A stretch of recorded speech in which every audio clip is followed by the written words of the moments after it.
আচ্ছা, কখনো কি এমন হয়েছে হাজারো মানুষের মাঝে থেকেও নিজেকে বড় একা আর অসহায় মনে হয়েছে আমার দ্বারা কিচ্ছু হবে না? আপনি কি জানেন, আপনার এই ভেঙে পড়া মনকে চাঙ্গা করতে মহান রব্বুল আলামিন কোরআনুল কারিমে কি বলেছেন?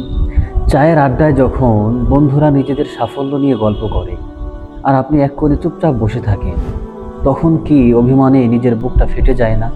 হাজারো চেষ্টার পরেও সফলতা যখন হাতছানি দেয় না, তখন মনে হয় জীবনটা বুঝি এখানেই শেষ।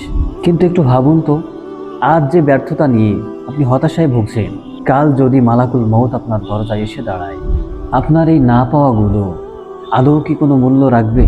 আল্লাহ তাআলা কোরআনুল কারীমের ভিতরে বলেন, তোমরা হতাশ হও না, দুঃখও করো না, তোমরাই বিজয়ী হবে যদি তোমরা মুমিন হও। একটু ভাবুন তো, মহাবিশ্বের মালিক যখন আপনাকে অভয় দিচ্ছেন, জয়ের নিশ্চয়তা দিচ্ছেন, তখন আপনি কার ভয়ে, কিসের অভাবে নিজের আত্মবিশ্বাস হারিয়ে ফেলছেন? মনে রাখবেন, ঈমান যদি থাকে, আপনার পরাজয় কখনো হবে না।